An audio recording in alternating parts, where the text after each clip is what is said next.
messieurs, bonjour. Très heureux de vous retrouver sur cette nouvelle édition de Faux sur JM TV. Au sommaire, crise entre la RDC et le Rwanda, son pays agresseur. Accord minier stratégique contre la sécurité, Kinshasa et Washington se conviennent sur une voie à suivre.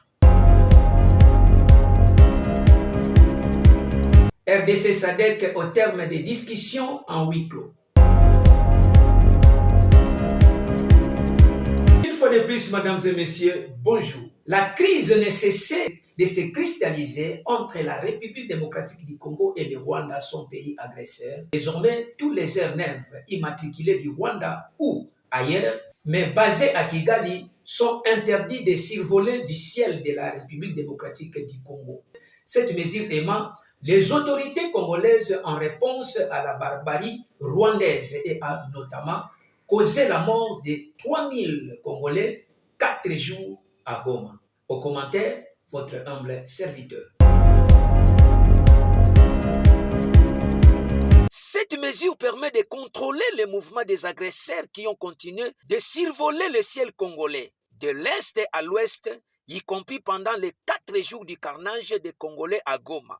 On se rappelle, par exemple, au dernier trimestre 2024, le Rwanda avait brillé les signatures de GPS mettant en danger les passagers civils qui prenaient place à bord des lignes commerciales dans cette partie du pays. Cette partie contraire aux usages des systèmes avait été dénoncée avec le plus grand fermeture par la mission des Nations Unies en République démocratique du Congo.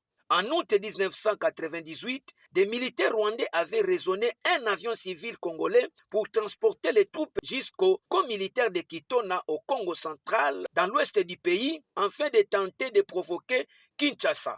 Signalant également que la compagnie nationale rwandaise maintient depuis un temps avec certains pays voisins de la RDC.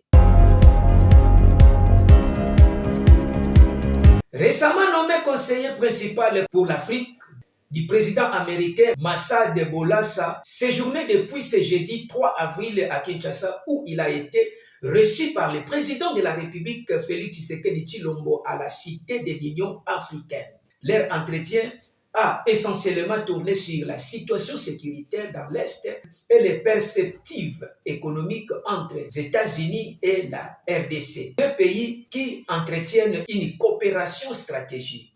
Les détails, c'est dans cet élément. La RDC aurait proposé une protection militaire américaine en échange de ces minéraux.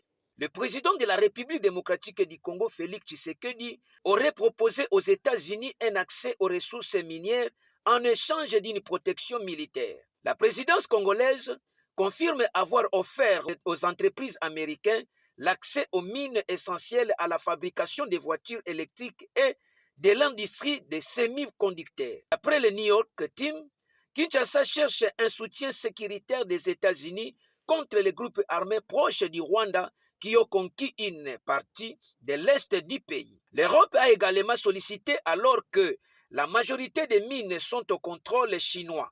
Les États-Unis affichent un intérêt croissant et cherche à négocier un accord stratégique.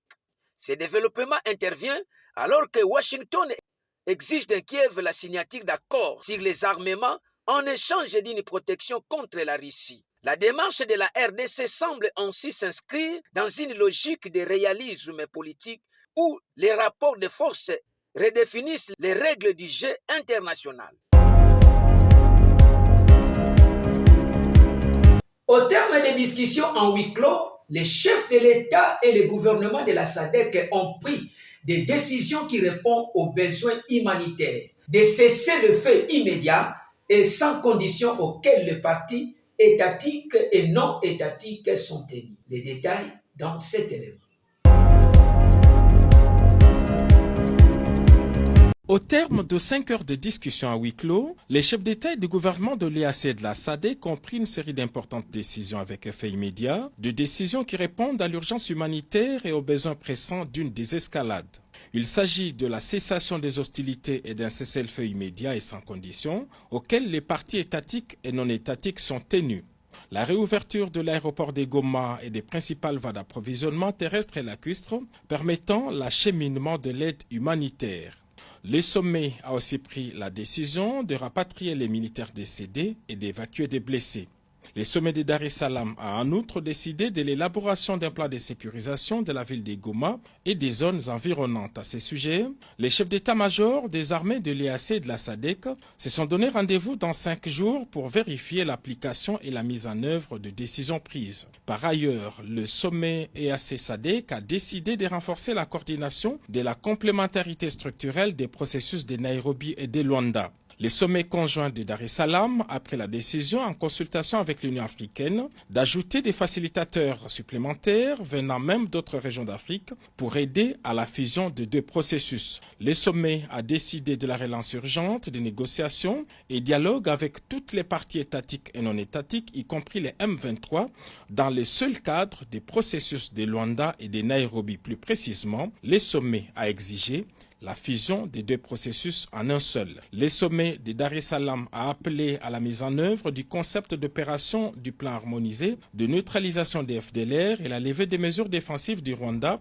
ainsi que le désengagement des forces du territoire congolais tel qu'est prévu par les processus de Luanda. Le sommet a décidé de tenir une réunion conjointe des ministres des 2 blocs dans les 30 jours pour évaluer et accompagner toutes ces décisions. Enfin, le sommet a recommandé l'élaboration et la mise en œuvre de modalités de retrait des forces étrangères non invitées sur les territoires congolais. Tout compte fait, la République démocratique du Congo obtient une avancée dans son souci de soulager la peine de ces populations meurtries de Goma et de la partie est de la République. Au terme des discussions en huis clos, les chefs de l'État et le gouvernement de la SADC ont pris des discussions qui répondent aux besoins humanitaires, de cesser le feu immédiat et sans condition, auxquels les partis étatiques et non étatiques sont tenus. Les détails, c'est dans cet élément. Face à cette situation, les hauts fonctionnaires des Nations Unies s'est réjoui de l'adoption à l'unanimité de la résolution 2773 du Conseil de sécurité des Nations Unies. Nous avons une plateforme aujourd'hui sur la base de laquelle nous allons travailler. C'est la résolution 2773 du Conseil de sécurité qui a été adoptée à l'unanimité et qui contient un certain nombre de messages très importants s'agissant d'abord du respect de l'intégrité territoriale de la République démocratique du Congo, s'agissant de la nécessité que les hostilités cessent et aussi la nécessité que soient mis en œuvre les engagements qui ont été pris dans le cadre des processus diplomatiques, notamment le processus de Luanda, mais aussi celui de Nairobi. Il y a aussi des messages importants de soutien à la MONUSCO qui sont d'autant plus appréciés que nos peacekeepers connaissent une situation difficile, en tout cas dans les zones qui sont actuellement contrôlées par le M23, avec aussi la présence des forces armées du Rwanda. Ce que je veux dire, c'est que d'une part, la MONUSCO est déterminée à continuer à remplir ses responsabilités, y compris s'agissant de la protection des personnes qui sont actuellement protégés dans nos bases. Je rappelle qu'il y a notamment beaucoup de combattants, soldats désarmés des FARDC que nous protégeons en stricte conformité avec le droit international humanitaire. Ce que je veux dire également, c'est que naturellement, lorsque les hostilités cesseront, la MONUSCO sera prête à faire tout le nécessaire pour superviser le respect de la cessation des hostilités et faire rapport, faire en sorte que les obligations soient respectées et que les violations fassent l'objet d'un rapport. La présence à Kinshasa du secrétaire général adjoint des Nations Unies coïncidant avec les bombardements de la population à Bukavu ce jeudi lors d'une cérémonie organisée par les forces d'occupation, Jean-Pierre Lacroix a réitéré l'importance de faire respecter et d'appliquer la résolution 2773 du Conseil de sécurité des Nations Unies par toutes les parties prenantes, le pays contributeur des troubles, les membres du Conseil de sécurité et ceux des organisations régionales appelés tous à travailler dans la même direction.